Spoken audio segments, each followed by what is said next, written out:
Você é o nosso convidado do programa Hora Extra dessa semana, que traz a cobertura completa do que aconteceu durante a 7ª reunião do Colégio de Presidentes e Corregedores dos Tribunais Regionais do Trabalho, realizada em Goiás. Aparecida de Goiânia conta agora com a nova vara do trabalho para atender melhor a população do entorno de Goiânia, uma das mais populosas do estado. Aguardamos você!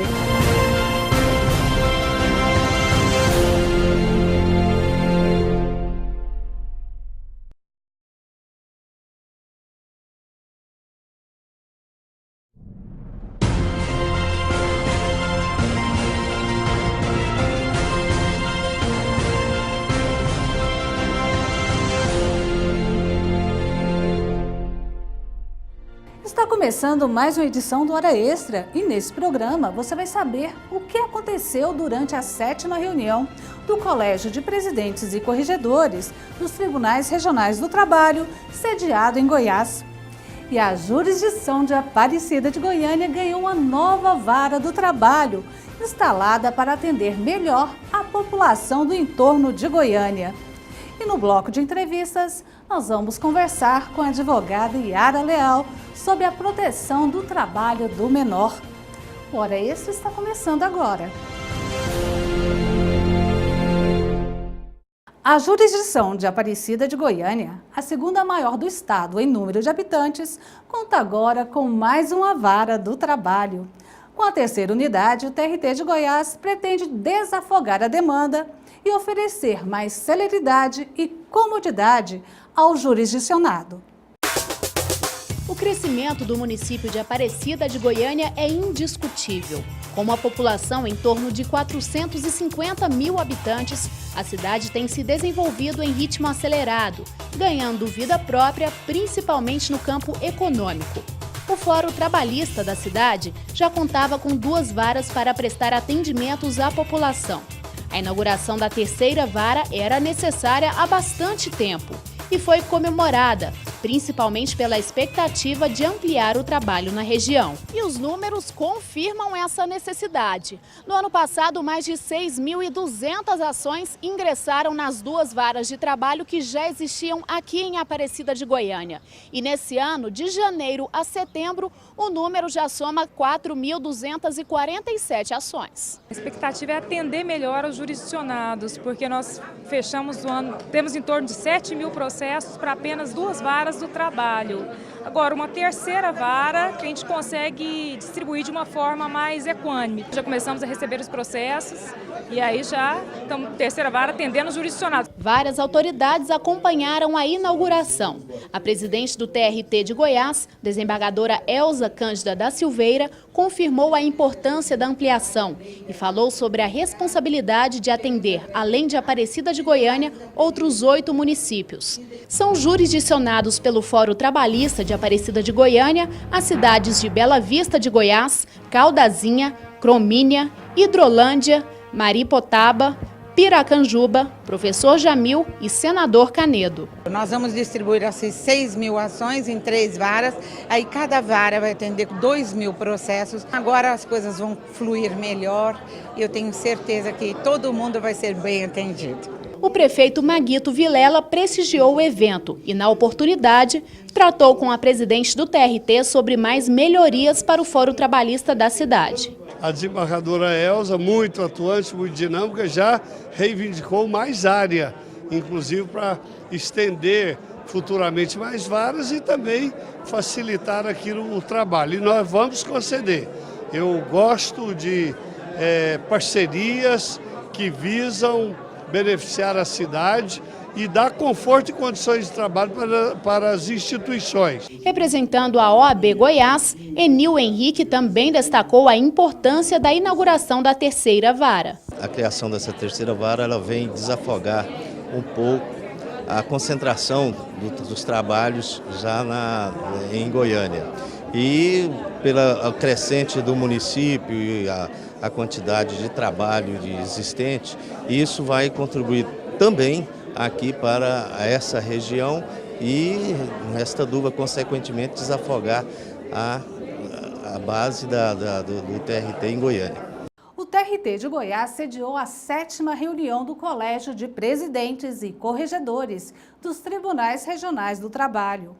O evento foi realizado na cidade de Rio Quente, interior do estado. Veja a reportagem.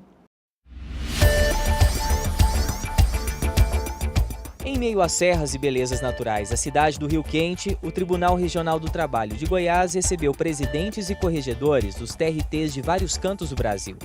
Essa é a 7ª reunião do Coleprecor este ano.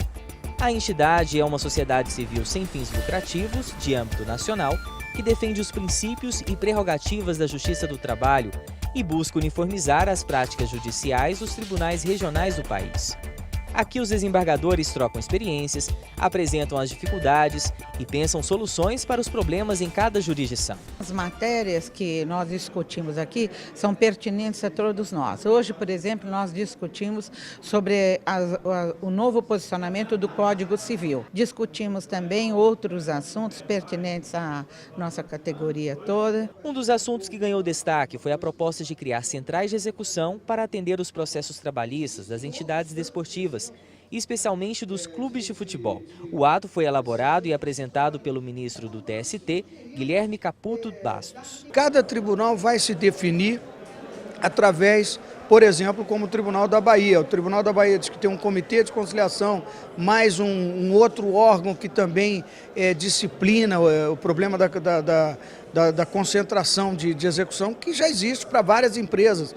Os clubes seriam mais algumas empresas que estariam sendo tratadas nesse regime de concentração de execução. Então, a fórmula e a forma de funcionamento, o ato não tem uma proposta. O ato quer respeitar rigorosamente a autonomia de cada tribunal para se disciplinar. Com essa sugestão, o ministro do TST quer agilizar as demandas judiciais que vêm dos profissionais do futebol, mas cada tribunal tem autonomia para adotar a proposta. Agiliza, você concentra, você obriga, porque a entidade de prática desportiva, ao aderir ao ato, ele cria para ele uma série de obrigações. Ele vem nessa aura de moralização do futebol, do esporte. Nós não vamos trabalhar só com futebol, mas o futebol é o carro-chefe, é o que justifica. Hoje, por exemplo, na Justiça do Trabalho, praticamente 100% das nossas ações são ações advindas do futebol. Durante o encontro, o TRT de Goiás apresentou duas práticas que foram implementadas na 18ª região: a Central de Cálculos Judiciais e o Centro Judiciário de Solução de Conflitos e Cidadania. Essas duas experiências foram bem sucedidas aqui no estado e agora podem servir de modelo para outros TRTs do país. Nós montamos uma situação diferenciada dos outros tribunais. Nós colocamos vários locais, né? Acho que nós temos 6 locais de conciliação, comandada por um único juiz, que permanece o tempo inteiro na conciliação, orientando os conciliadores do tribunal. E com isso nós conseguimos muito, mas muito mesmo em conciliação. A Central de Cálculos Judiciais foi uma prática espetacular no nosso tribunal, porque nós colocamos a maior parte dos calculistas que estavam individualmente nas varas num único setor. Eles trabalham em conjunto, fica muito mais fácil para ele. A discussão das matérias entre os próprios colegas realiza o cálculo com mais facilidade e tem uma pessoa gerenciando o setor. Na reunião, os magistrados escolheram o novo presidente do Coleprecor. O desembargador Valtércio Ronaldo de Oliveira assume por um ano o cargo que antes era ocupado por Wilson Alves Júnior, do TRT da 14ª região. Estamos preparados para isso, já temos experiência, eu sou presidente do Tribunal Regional da Bahia, a 5ª região, e o Coleprecor tem por missão, princípio, de a troca de experiência entre os desembargadores, presidentes e corregedores, para o aprimoramento das ações que facilitem a vida do jurisdicionado. Trabalhamos dentro do TST com discussão de boas práticas dentro dos regionais, trouxemos aquilo que tinha melhor dos tribunais, onde a gente pôde discutir isso de igual para igual, com todos os regionais, seja ele de pequeno porte, de médio porte ou de grande porte. Percorremos os corredores do Congresso Nacional, onde havia uma discussão relativo a interesse de políticas públicas, de interesse dos tribunais. Nós estávamos presentes, participamos de grandes debates dentro do CNJ, participamos ativamente dentro do próprio CSJT de grandes discussões de interesse da magistratura nacional como um todo. Então, assim, foi um ano de muito trabalho, de muitos avanços. Para a presidente do TRT de Goiás, o encontro contribui para tornar mais eficaz a justiça trabalhista. São pessoas que já trabalharam muito no direito do trabalho, que já trabalharam muito para a justiça do trabalho. E é sempre um prazer conviver com eles e verificar as boas práticas de cada tribunal. Nós vamos para um rápido intervalo e voltamos com a advogada Yara Leal para falar sobre a proteção ao trabalho do menor. Não saia daí.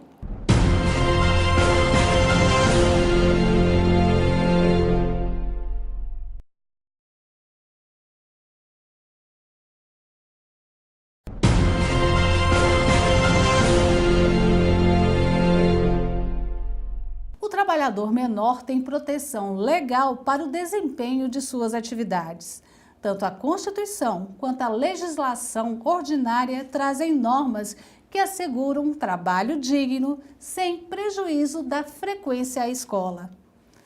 E para falar sobre a expansão do ideal de proteção ao menor, nós conversamos agora com a advogada Yara Leal. Yara, seja muito bem-vinda à Hora Extra. Obrigada.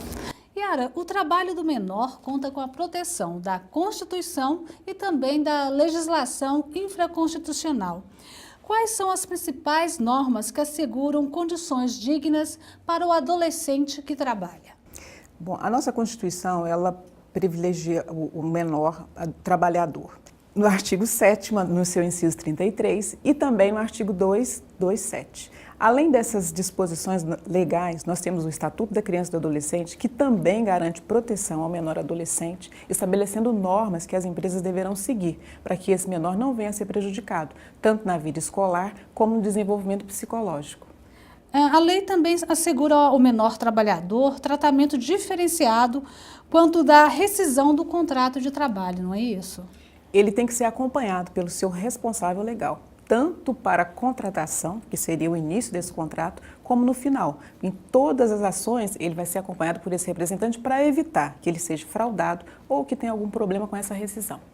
No caso do direito do trabalho, esse menor, esse adolescente trabalhador, ele tem também uma proteção, restrições quanto ao tipo de trabalho. Que restrições são essas? Exatamente. O menor, ele não pode trabalhar em uma carga horária excessiva, que seriam as horas extras. Ele não pode trabalhar à noite. É proibido para o menor o trabalho noturno. Ele tem que ser garantido a ele a frequência escolar. Ou seja, o empregador vai ter que criar condições para que ele possa, além de trabalhar, que ele continue também estudando. E é interessante, algumas empresas já fazem isso, que é um acompanhamento multidisciplinar, através de vários profissionais, assistentes sociais, psicólogos, para que esse adolescente, quando terminar essa jornada, quando ele terminar esse contrato, ele venha se tornar não só um adulto mais responsável, mais consciente, mas também um profissional que possa, logicamente, continuar essa vida. Além dessa proteção com relação ao trabalho noturno, perigoso, às vezes a gente vê trabalhadores adolescentes na rua. É permitido esse menor trabalhar na rua? Não é permitido, nem em ruas, nem em praças, logradouros públicos. A exceção é quando existe uma autorização do juiz de menor, que aí ele vai analisar caso a caso. Mas, no geral, é proibido que o adolescente trabalhe na rua, por uma série de razões. Primeiro, porque é um risco de vida, acidentes e se envolver com outras questões que são alheias ao trabalho. Então, é proibido que ele trabalhe, porque é necessário que ele tenha uma assistência. E esse trabalho externo não permite que ele seja assistido. E o direito à profissionalização desse menor trabalhador é considerado prioritário por nossa Constituição? O menor, ele vai ter essa assistência, esse trabalho, esse aprendizado, justamente quando ele é o menor aprendiz, que a idade é de 14 a 16 anos. Então, ele vai ter uma assistência de algumas empresas que estão capacitadas para isso. A empresa, ela vai ter todo um arcabouço para dar a esse menor condições de aprender, educar e também trabalhar. No Brasil, hoje, é feito através do Sistema S. Então, SESC, SENAC, SENAT, SENAR, eles têm esse trabalho do menor aprendiz para capacitar para o trabalho, não deixando de lado a educação e também dando uma assistência emocional e psicológica. Isso seria o caso do contrato do programa de aprendizagem. Qual a diferença para o contrato do menor trabalhador? Existe? Existe. O aprendiz, a idade seria de 16 a 18 anos. Ele tem uma assistência maior dos órgãos públicos, né? E também as empresas, elas vão dar ênfase para que ele tenha esse aprendizado e que no final desse período, que é um contrato especial, ele possa dar continuidade à sua vida profissional. O menor, quando ele tem de 16 a 18 anos, ele vai ser contratado pelas empresas como um trabalhador, não diria comum, mas um trabalhador normal. Todos eles terão a carteira anotada, todos eles terão esse contrato devidamente registrado. E no caso do aprendiz, a diferença do aprendiz para o outro é justamente essa, que as entidades elas têm que dar um pouquinho mais de atenção e ele tem que se profissionalizar, enquanto o outro é tratado como um adulto, logicamente com todas as restrições devidas ao menor. A jornada de trabalho também é diferente? A do menor aprendiz ela é de 6 horas e a do outro menor, acima de 16 anos, ela pode chegar a 8 horas. Logicamente, o empregador tem que ter uma atenção para que ele não possa prejudicar a vida escolar. Você comentou sobre a necessidade de formar esse jovem um futuro profissional, e não só como profissional, mas também como cidadão. As empresas, elas têm se despertado pela necessidade de contribuir para essa formação? Não como a gente gostaria, porque algumas empresas elas têm o trabalho do menor como uma mão de obra um tanto quanto mais barata. E depois que ele chega na idade limite, elas simplesmente rescindem o contrato e colocam outro no lugar. Não tem uma preocupação em dar continuidade a esse trabalho que já foi feito. É claro que algumas empresas já vêm despertando para essa realidade, para que esse menor ele continue trabalhando, continue estudando, continue se formando. E é isso já no mundo inteiro, não só no Brasil. Às vezes aqui a gente tem uma certa dificuldade, porque parece que as ações elas são um pouquinho mais demoradas, porque o empresário, de modo geral, ele visa não que essa formação desse menor, mas ele visa especificamente, em alguns casos, que a empresa tenha um custo menor com esse trabalhador. Baixar o custo da mão de obra. Exatamente. E isso pode comprometer, então, até a formação desses futuros profissionais. Exatamente, porque algumas empresas, elas visam justamente diminuir o seu custo. Elas não pensam que no benefício que ela vai trazer, que esse adolescente, estando na empresa, porque ele já trabalha, ele já tem um vínculo com a empresa, que ele vai continuar trabalhando e vai ser um profissional dedicado. E, logicamente, ele vai se formar profissionalmente naquela empresa, ele vai para um curso universitário, logo que terminar todas as... e continua ali, prestando seu serviço. Mas alguns empresários não pensam assim. Eles não tem uma política de longo prazo. Não tem. É curto prazo e do menor custo possível. Certo. Nós vamos para um rápido intervalo e voltamos já. Hoje conversando com a advogada Yara Leal sobre a proteção ao trabalho do menor. Não saia daí.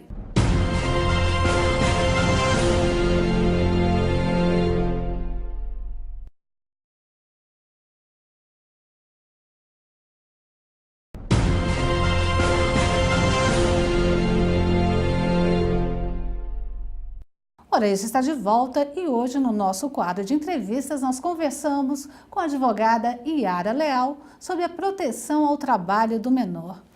Yara, nós comentamos anteriormente que tem empresas que não valorizam, que não estão preocupadas com a formação desse menor trabalhador. Por outro lado, os jovens precisam dessa experiência e muitas vezes tem menores que se submetem a trabalhos que não garantem um futuro e sequer essa formação necessária, porque eles precisam uma comprovação de que tem alguma experiência profissional.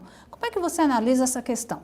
É uma questão super complicada, porque o adolescente, ele precisa trabalhar, porque ele só estuda e às vezes a família precisa também de uma renda e ele não consegue esse primeiro emprego. Através desses programas, que hoje já existem praticamente em todo o Brasil, ele consegue essa vaga de emprego, consegue trabalhar, tendo que a empresa observe todas as necessidades dele, não só do trabalho, mas as necessidades tanto escolares como psicológicas.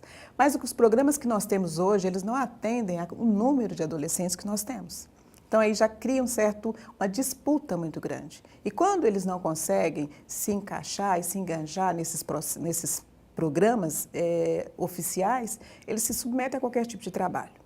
E, às vezes, o que tem acontecido em algumas cidades é que eles não trabalham, mas aí eles começam o ócio, aquele ócio que leva a determinadas atividades que não são as oficiais e também que levam à marginalidade. Hoje a gente tem visto alguns problemas envolvendo adolescentes na nossa sociedade de modo geral. Não só na criminalidade, mas também com o tráfico. E é justamente isso que o governo, e não só as empresas, as entidades que são voltadas para criança e adolescente e as políticas públicas, elas devem se ater a que esse adolescente ele venha a ter uma atividade para que ele possa se tornar um adulto consciente, um profissional competente. Bom, então falta uma rede de proteção eficiente que atenda realmente ao universo da população. Exatamente. Falta e, logicamente, existem entidades que se preocupam, mas o trabalho que é feito atualmente, ele não contempla todos os adolescentes que nós temos na cidade. Seria então o caso, justamente por essa razão, que mesmo com todo esse arcabouço da norma constitucional, infraconstitucional de proteção ao trabalho menor, ainda nós nos deparemos com o trabalho infantil? Exatamente. E ainda tem um agravante, porque a gente fala em trabalho infantil e a gente esquece do trabalho doméstico, porque às vezes esse não tem controle. Nós não temos controle, porque a gente não sabe o que acontece no interior de determinadas casas. E o que acontece e ele afeta principalmente as meninas, porque elas vêm de outras cidades, onde a família passa uma situação de extrema pobreza, elas vêm, trabalham, às vezes não têm nem o salário. Trabalham pela moradia e pela alimentação.